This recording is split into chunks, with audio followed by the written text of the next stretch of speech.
Hello friends. आज मैं आप सबसे एक सवाल पूछना चाहूंगा कि आप लोग इन्वेस्टमेंट क्यों करते हैं या कोई भी व्यक्ति नॉर्मल सिनेरियो में इन्वेस्टमेंट क्यों करता है। चलिए मैं आपको ऑप्शन भी देता हूँ। सेविंग क्रिएट करने के लिए, अपना और अपने परिवार का फ्यूचर सिक्योर करने के लिए, या उस इन्वेस्टमेंट पे कुछ एक्स्ट्रा इनकम अर्न कर सके, या वह इन्वेस्टमेंट करता है अपने परिवार के लिए, या इन्वेस्टमेंट करता है गवर्नमेंट के लिए, या वह पैसा डूब जाए इसलिए इन्वेस्टमेंट करता है। आप सोचेंगे सर ये कौन से ऑप्शन हुए। सब पैसा इन्वेस्ट करता है अपनी फैमिली के लिए, अपने फ्यूचर के लिए। गवर्नमेंट के लिए कौन इन्वेस्ट करता है? लोगों को टैक्स देने में जो रहता है, तो गवर्नमेंट के लिए कौन इन्वेस्टमेंट करेगा। फ्रेंड्स, अब मैं आपको एक ऐसा फैक्ट बताता हूं जिसे जान के आप हैरान रह जाएंगे। भारत सरकार और इसके डिफरेंट जो फाइनेंशियल इंस्टीट्यूशंस हैं, उसके पास में लगभग 2 लाख करोड़, जी हाँ दोस्तों, आपने एकदम सही सुना, 2 लाख करोड़ ऐसा धनराशि पड़ी है जिसको कोई क्लेम करने वाला नहीं है, जो कि अनक्लेम्ड है। और यदि कोई उस पर क्लेमेंट है तो उसको पता ही नहीं है कि ये पैसा मेरा है और मुझे क्लेम भी करना है। उस 2 लाख में से लगभग 80 से 90 हजार तो बैंक एफडी में पैसा पड़ा हुआ है, जिसको कोई क्लेम नहीं कर रहा है, कोई क्लेमेंट नहीं है। लगभग 25 से 30 हजार रुपए इंश्योरेंस कंपनी के पास में अनक्लेम्ड पड़ा है। और लगभग लगभग 1 लाख करोड़ तो investor education and protection fund में पड़ा है, जिसमें आपके mutual fund, shares, debenture, bonds, ये सब आ जाते हैं। तो ऐसे करके लगभग 2 लाख करोड़ की ऐसी राशि है जिसको कोई क्लेम नहीं कर रहा। तो ये 2 लाख करोड़ आए कैसे?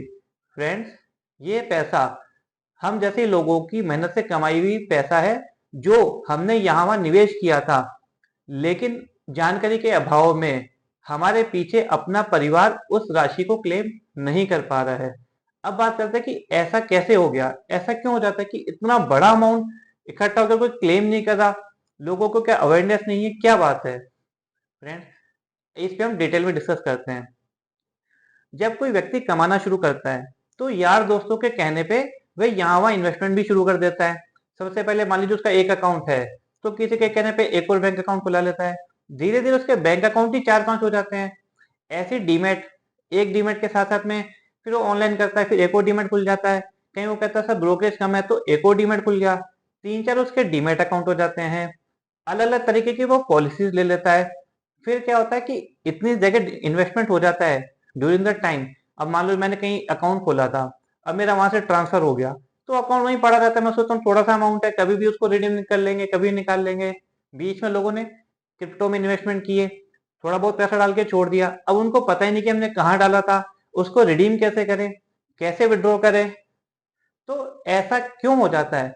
ऐसा इसलिए होता है कि हम जैसे कमाना शुरू करते हैं, इन्वेस्टमेंट करते हैं, लेकिन इन्वेस्टमेंट की जानकारी हम कहीं पे भी इकट्ठी नहीं करते हैं। आज आप अपने आप से सोच पूछना कि आपने अब तक जो भी जगह जगह इन्वेस्टमेंट कर रखे हैं, क्या उसकी डिटेल आपके पास में है? क्या वह सारी एक जगह इकट्ठित है? नहीं तो क्यों? अब आप में से जाना, कई लोगों को पता होगा कि कोविड के समय पे कितने परिवार वालों ने अपने अर्निंग मेंबर को खोया।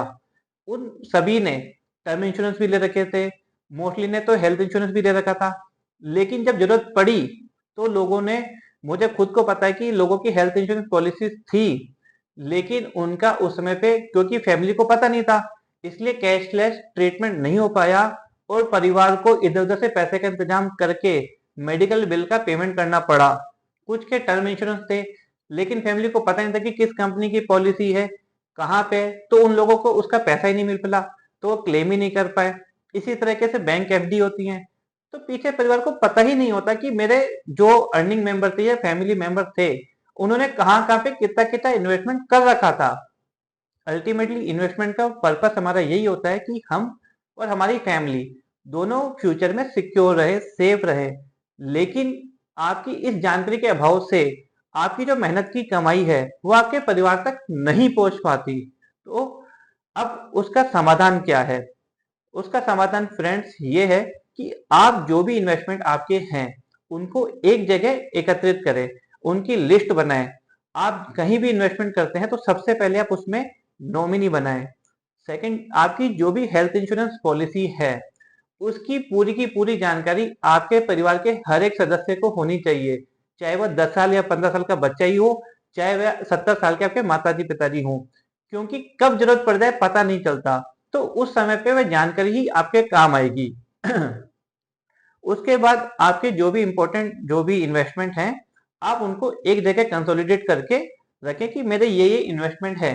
फिर चाहे वह मूवेबल असेट में हो चाहे इमूवेबल असेट में हो, आपके land, property, flat, bond, debenture, FD जो भी हो, आप उसको एक जगह लिख के रखें कि मेरे ये इन्वेस्टमेंट है, या उनके जो भी डॉक्यूमेंट है उनको एक जगह कलेक्ट करके एक फोल्डर में रखें। फिर बात आती है कि आप एक, मेरी राय है कि आप एक विल जरूर बनाएं। विल का सबसे एक इम्पोर्टेंट बेनिफिट ये होता है कि फ्यूचर में किसी प्रकार का विवाद नहीं होता, और कोई विवाद होता है तो जल्दी से खत्म भी हो जाता है। इसलिए आप लोग एक विल भी जरूर बनाएं। तो इसी सोच के साथ में मैंने एक बुक तैयार की है, what my family should know, कि मेरे परिवार को क्या क्या जानकारी होनी चाहिए। उस बुक में आप अपने निवेश की संपूर्ण जानकारी, जैसे आपकी पॉलिसी, बैंक एफडी, लॉकर, आपके bank account, demat account, investment जो भी हैं, उनकी डिटेल भर के अपने पास एक जगह रख सकते हैं। आप चाहें तो उसे अपने किसी भी ट्रस्टेबल पर्सन जिस पे आप भरोसा करते हो, वह आपका चार्टर्ड अकाउंटेंट भी हो सकते हैं, आपके एडवोकेट भी हो सकते हैं, आपके कोई क्लोज फ्रेंड या कोई क्लोज रिलेटिव हो, तो आप उनके पास भी वो बुक रखा सकते हैं, ताकि जरूरत पड़ने पर वह इंफॉर्मेशन आपके परिवार के काम आए। बुक का लिंक मैंने डिस्क्रिप्शन में डाल दिया है, और यदि आपको फिर भी लगे तो आप मुझसे डायरेक्ट भी मांग सकते हैं। और अंत में मैं आपको यही कहना चाहूंगा कि धन कमाना, संपत्ति बनाना बहुत अच्छी बात है, बहुत महत्वपूर्ण है, लेकिन उसे सहज कर रखना और उसकी जानकारी अपने परिवार को देना उससे भी ज्यादा महत्वपूर्ण है। क्योंकि आज आप जो योजना बनाएंगे वही कल आपके परिवार की ढाल बनेगी। इसलिए अभी से शुरुआत करें, व्यवस्थित रूप से, जागरूकता के साथ।